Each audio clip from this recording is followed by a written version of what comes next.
ಈಗೆಲ್ಲ ನಿಮಗೆ ಒಂದ್ ಗೊತ್ತಿರ್ಬೋದು, ನರೇನ್ ಓಪನಿಂಗ್ ಆಡ್ತಾರೆ. ನರೇನ್ ಏನ್ ಆಡ್ತಾರೆ ಹೇಳಿ, ಓಪನಿಂಗ್ ಬಂದು ತುಂಬಾ ಕ್ವಿಕ್ ಫೈರ್ 200+ ಸ್ಟ್ರೈಕ್ ರೇಟ್ ಅಲ್ಲೇ ಆಡೋದು. ಅವರು ಕೊಡ್ತಾನೆ ಇರ್ತಾರೆ, ಯಾವ ಬಾಲ್ ವೇಸ್ಟ್ ಮಾಡೋದು, 6-4 ಕೊಡ್ತಾನೆ ಇರ್ತಾರೆ. ಅದಕ್ಕೆಲ್ಲ ಕಾರಣ ಏನು, ಓಪನಿಂಗ್. ತುಂಬಾ ಜನ ಗೊತ್ತಿರೋದು ಗಂಭೀರ್ ಅವ್ರನ್ನ ಓಪನಿಂಗ್ ಆಡ್ಸಿದ್ದು ಅಂತ. ಅದು ಗಂಭೀರಿಂದ ಅಲ್ಲ, ಫಸ್ಟ್ ಅವ್ರು ಓಪನಿಂಗ್ ಆಡಿರೋದು ಮೆಲ್ಬೋರ್ನ್ ರೆನಿಗೇಟ್ಸ್. ನೀವು ಹಿಸ್ಟ್ರಿ ತೆಗೆದು ನೋಡ್ಬೋದು, ಆಲ್ಮೋಸ್ಟ್ 10-12 ಇಯರ್ಸ್ ಬ್ಯಾಕೆ ಅನ್ಕೊಳ್ಳಿ. ಮೆಲ್ಬೋರ್ನ್ ರೆನಿಗೇಟ್ಸ್ಗೆ ಆಡ್ತಾರೆ. ಇದಕ್ಕೆಲ್ಲ ಕಾರಣ ಆರೋನ್ ಫಿಂಚ್ ಏನ್ ಮಾಡ್ತಾರೆ ಅಂದ್ರೆ, ಅವ್ರಿಗೆ ಸ್ಪಿನ್ನಿಂಗ್ ಸ್ವಲ್ಪ ಟ್ರಬಲ್ ಮಾಡ್ತಿರ್ತಾರೆ. ನೆಟ್ಸ್ ಅಲ್ಲೆಲ್ಲ ನೋಡಿರ್ತಾರೆ. ಅವ್ರನ್ನ ಸನ್ನಿ ಅಂತ ಕರೆಯೋದು, ಸುನಿಲ್ ನಾರಾಯಣ್ ಆರೋನ್ ಫಿಂಚ್.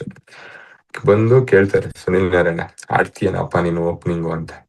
ಯಾಕೆಂದ್ರೆ ಅವ್ರ ಮೆಲ್ಬೋರ್ನ್ ಸ್ಟಾರ್ಸ್ ಯಾವ್ದೋ ಟೀಮ್ ಮೇಲೆ ಆಡ್ಬೇಕಾದ್ರೆ ಅಲ್ಲಿ ಸ್ಪಿನ್ನರ್ಸ್ ಆರೋನ್ ಫಿಂಚ್ಗೆ ಆಡಕ್ ಬರಲ್ಲ. ಸ್ಪಿನ್ನರ್ಸ್ ಸ್ವಲ್ಪ ಟ್ರಬಲ್ ಮಾಡಿ ಇರ್ತಾರೆ ಅಂತ ಮೈಕಲ್ ಬಿಯರ್ ಯಾರೋ ಇರ್ತಾರೆ ಬೌಲರು, ಅವರಿಗೆ ಆಡಕ್ ಬರಲ್ಲ ಆರೋನ್ ಫಿಂಚ್ಗೆ ಸ್ಪಿನ್.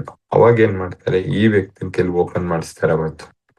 ಅವತ್ತು ಓಪನ್ ಮಾಡಿಸಿದ್ದೆ ಫಿಂಚ್. ಇವತ್ತು ಏನಾರೆ ನೀವು ಓಪನಿಂಗ್ ಮಾಡಿ ಫೈರ್ ರೇಟಿಂಗ್ ಮಾಡ್ತಾರೆ ಅಂದ್ರೆ ಕಾರಣ ಎಲ್ಲ ಗಂಭೀರ್ ಅಲ್ಲ, ಇಟ್ ಇಸ್ ಆರೋನ್ ಫಿಂಚ್ ಮತ್ತೆ ಆ ಮೆಲ್ಬೋರ್ನ್ ರೆನಿಗೇಟ್ಸ್ ಕೋಚ್. ಓಕೆ, ಇದು ನರೇನ್ ಅವ್ರು ಹೆಂಗೆ ಓಪನಿಂಗ್ ಬಂದ್ರು ಅನ್ನೋ ಕತೆ. ಆರೋನ್ ಫಿಂಚ್ಗೆ ಸ್ಪಿನ್ ರಬ್ಬರ್ ಇದ್ದಿದ್ದಕ್ಕೆ ನರೇನ್ ಜೊತೆ ಓಪನಿಂಗ್ ಮಾಡ್ತಾರೆ.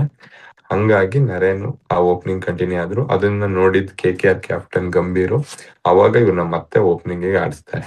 ಓಕೆ, ಬಾಯ್.